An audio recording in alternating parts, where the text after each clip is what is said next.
we're going to start section 2.3 here, and we are going to, you're going to love this section. So what we're going to start to move into here are a lot of shortcut rules that are going to allow us to take derivatives of functions that no longer are going to require us to use either of those formal definitions of the derivative. And so things are going to be a lot shorter in terms of that aspect of things. So first I want to introduce some notation, some of which we've seen and some of which we have not yet. So suppose we have a function f of x is 2x or y equals 2x. First of all, you should be able to think about that. That's just a line with a constant rate of change or a slope of 2. So it should kind of make sense that its derivative is just 2.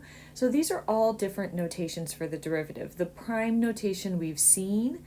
The dy dx you haven't seen as much. I think maybe I showed it at one point with looking at something on a calculator.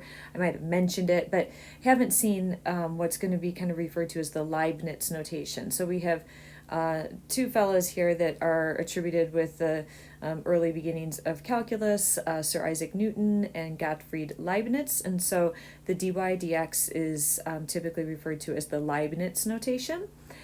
So these are all notations for the derivative. So when you think about dy dx, in a lot of ways that one kind of makes a lot of sense.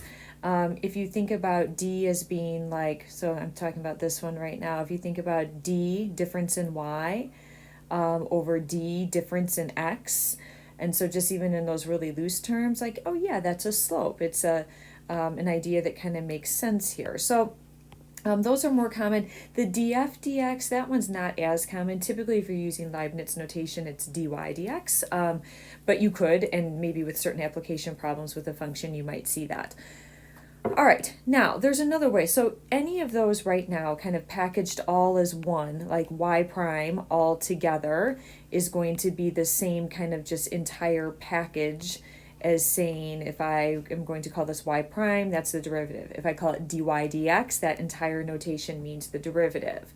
But if I sort of break off the y portion, so if I break off the y from the numerator, and so if you think about that here, the y was equal to 2x. And if you're left in front with just the d over dx, that is your differential operator. So what that differential operator is saying, it's saying take the derivative. So when you see that d, that d by itself, that is telling you to take the derivative. So just that d there. And then with respect to what you have in the dx, that's with respect to x, of whatever's on the inside of that 2x is equal to 2. So that's sort of how we unpacked this. So again, the with respect to portion, so with respect to whatever your variable is here, so that's the with respect to x part we're looking at there. And then of the function, so whatever is inside of here, this is what you're taking the derivative of. And then of course your result here, and this one was the 2. So the kind of the d by itself, I guess you could say, that's just really saying just kind of the d. That's saying take the derivative. And then the over dx is saying with respect to x.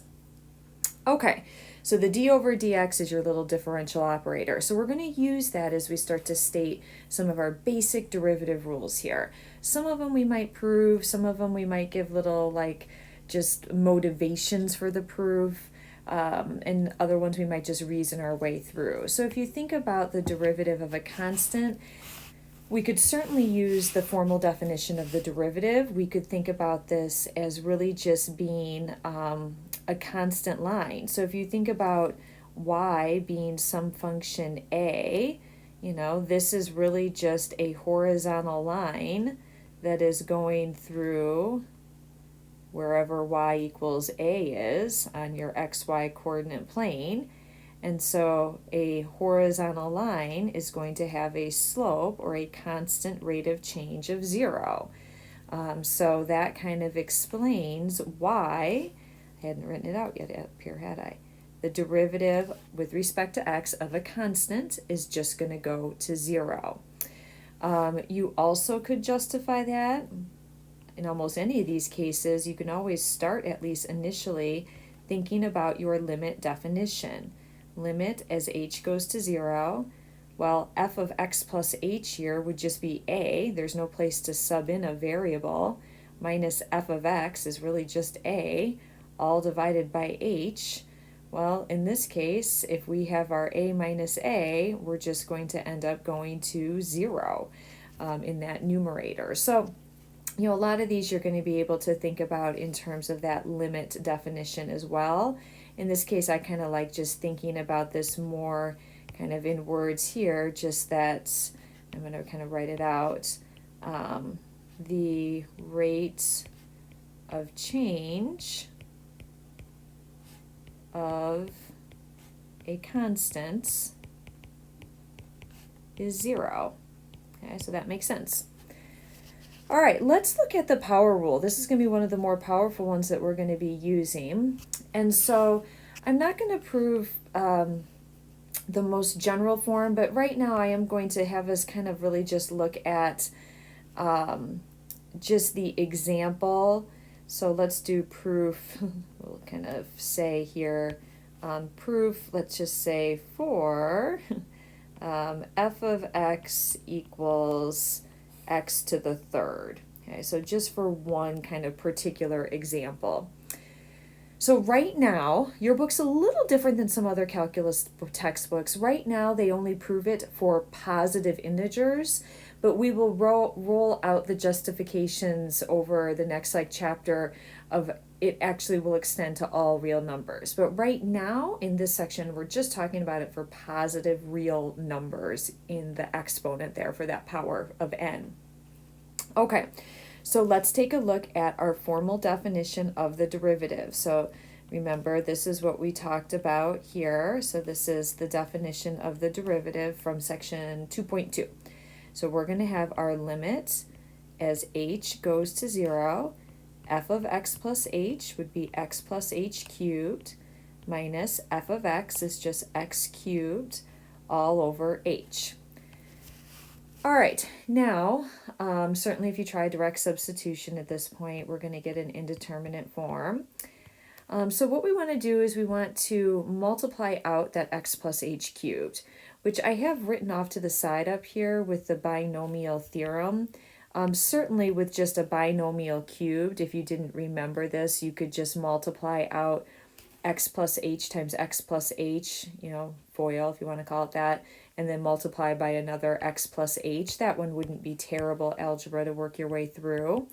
But at the end of the day, let's get to the conclusion. What that would give you would be x to the third plus 3x squared h plus 3xh squared plus h cubed minus, of course, the x cubed, and then this is all over h.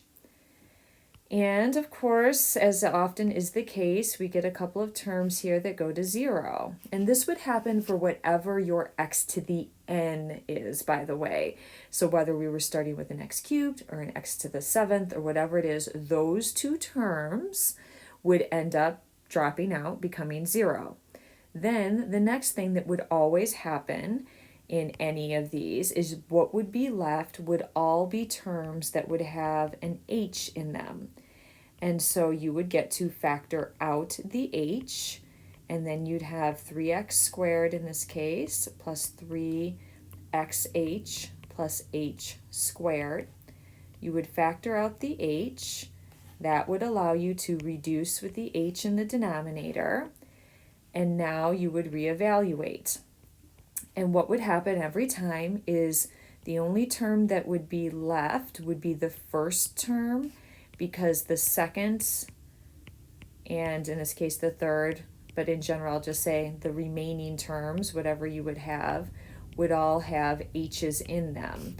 So we end up with just what that first term would be after you would factor out the h.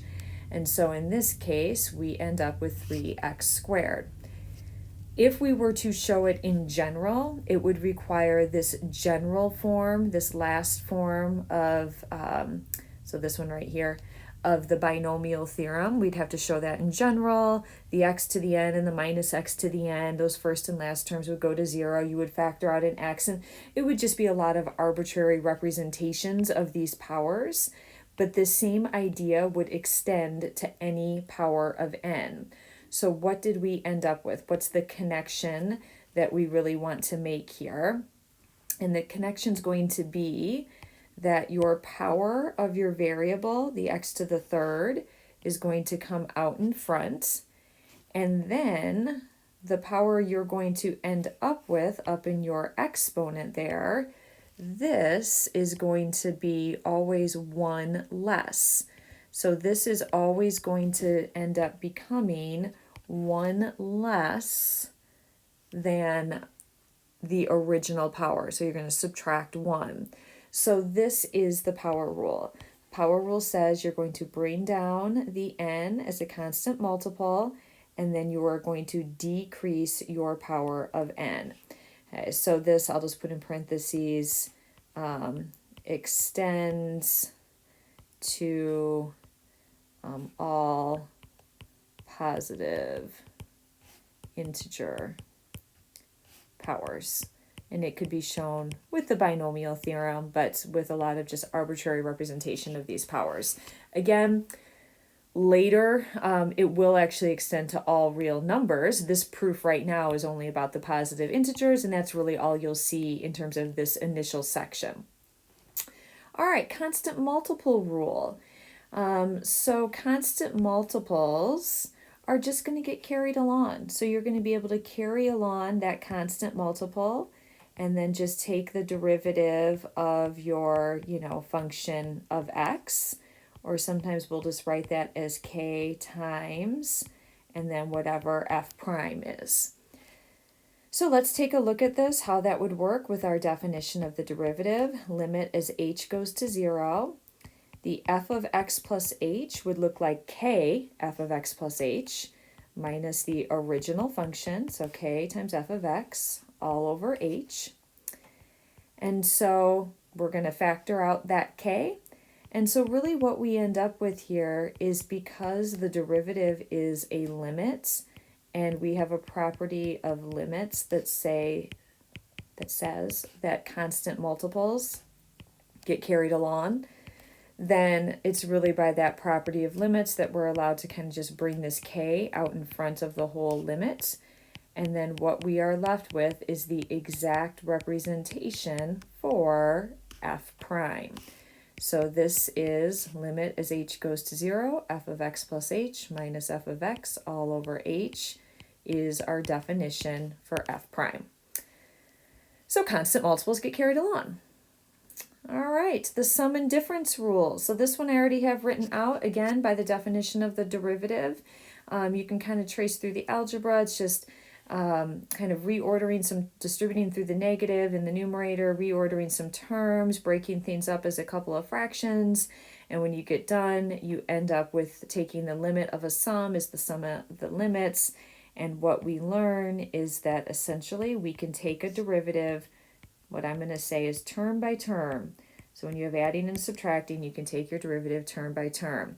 This is not going to be the case when you start talking about multiplication division. So that will come in a later section. So last rule that we're going to learn in this section is the derivative for e to the x. So let's take a look here. We're going to start off with our definition of the derivative. So once again, we're going to start off with looking at our limits as h goes to 0, e to the x plus h minus e to the x. So there's your f of x plus h minus f of x all over h. Of course, if you try to evaluate this at this point, you're going to have an indeterminate form. All right, so one of our basic exponent rules is that when you multiply with the same base, you add your exponents. So I can do that in reverse. So when I have e to the x plus h, I can rewrite that as e to the x times e to the h. So that will allow me in the numerator to factor out an e to the x factor. And because this is a limit that's about when h goes to 0, that means this e to the x is really treated like a constant multiple in terms of this limit. So that's going to mean that we get to bring this e to the x. It is not impacted by the limit as h goes to 0. So we can bring that factor of e to the x out in front. All right.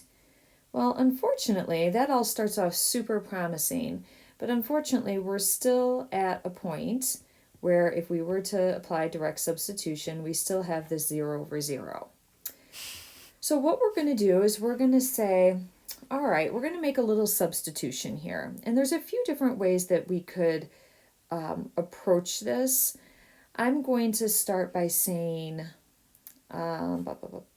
let's let n equal, so let's let n equal that entire numerator. So this e to the h minus 1.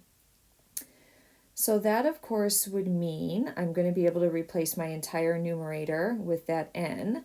So that whole numerator is going to eventually just become that n there. But now, as I think about, well, what about this denominator that's in terms of h? So I want to solve this for h. So certainly I can add 1 to both sides. So n plus 1 is now going to just equal our e to the h.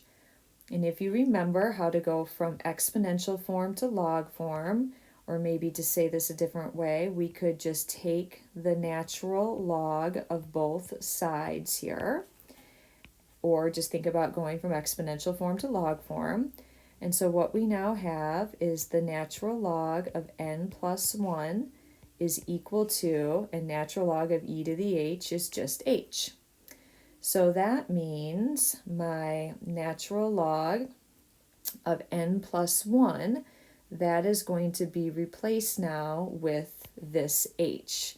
So we ended here with this natural log of n plus 1, that is equal to h. So I'm going to get to replace h with natural log of n plus 1. Now, the question then becomes, well, what about this limit as h is going to 0? What about that? Because, you know, I do need to think about if I'm changing over to a variable in terms of n, I can't have h anymore. Well, what happens? Let's kind of think about this. If I have e to the h minus 1, okay, as h goes to 0, so as h is going to 0, this is my h, e to the 0 is going to 1, so n is going to, this is going to 0. The other place you could look at, I suppose, would be even right here.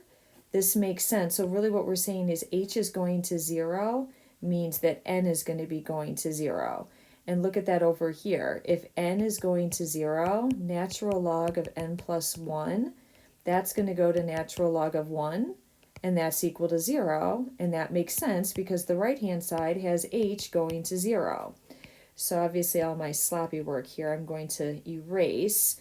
But essentially, we just kind of note that as h goes to 0, that's going to mean that happens if and only if n is going to 0. So what we want to notice here is that, so let's just put a little arrow here where we're going to say that we will note that h goes to 0 if and only if n goes to 0. So that is going to allow us to take this limit and rewrite this as a limit as n is going to 0. So that was my h there initially, sorry about that. All right, so I'll just kind of put this in parentheses and just kind of make that observation here, and that's really maybe kind of just from that that statement right there. All right, so where are we at with my little statement here? Well, I still have my e to the x in front, but I now have the limit as n goes to 0. So we're able to say, okay, let's make that happen. And then when we do, here is where we're at. So let's maybe kind of put all this in brackets and say, okay, we're going to go in, make this substitution, and then kind of come out the other side there. Okay, well that was a lot of work. And the bummer is, when we first look at it, we're still in a 0 over 0 form. But what we're going to do is we are going to multiply the numerator and denominator by 1 over n. So let's go ahead and do that. So let's multiply both the numerator and the denominator by 1 over n. All right, so what do we now have? We are going to have our e to the x times the limit as n goes to 0 of, and now we're going to have n over n in the numerator is going to be 1. And then we're going to have this 1 over n times our natural log of n plus 1, or 1 plus n, in the denominator.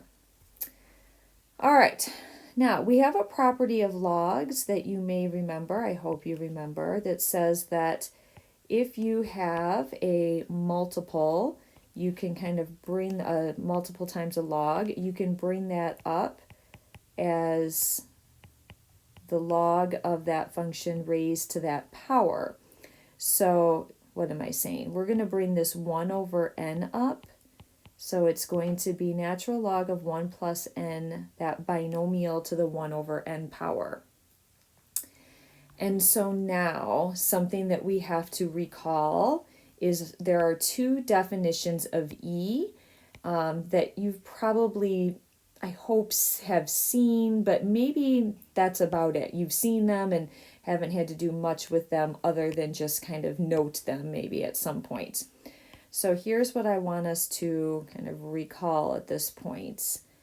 E, as you may remember, is equal to the limit as n goes to infinity of 1 plus 1 over n raised to the n power, or it's also defined as the limit of 1 plus n raised to the 1 over n power as n goes to 0. So those are our two definitions for E that, again, you've probably just had a very limited exposure. I think even, when I teach college algebra, I just sort of say, let's just observe this. We maybe plug some values into a calculator or something and just look at what happens with those values. But the one that we want to focus on here at this point, of course, is this second form. So now if I notice back up in my limits, if I take a limit of a continuous function, we can actually kind of bring that limit inside of that function. So I am allowed to rewrite this as the natural log of, and kind of basically bring the limit inside of. This is the only place where there's an n. So it's going to be the limit as n goes to infinity of 1 plus n raised to the 1 over n power. So I'm kind of bringing that inside of my log, and that is exactly our definition of E right there, that second definition of E. And so what we now have after all of this is e to the x times 1 over the natural log of E, and natural log of E, of course, is 1. And so, oops, where did I go? Hit something with my hand there. And so we now have, this is just e to the x. And so the derivative of e to the x is e to the x. So next time when we come back, we will actually do some examples working with our new derivative, our basic derivative rules.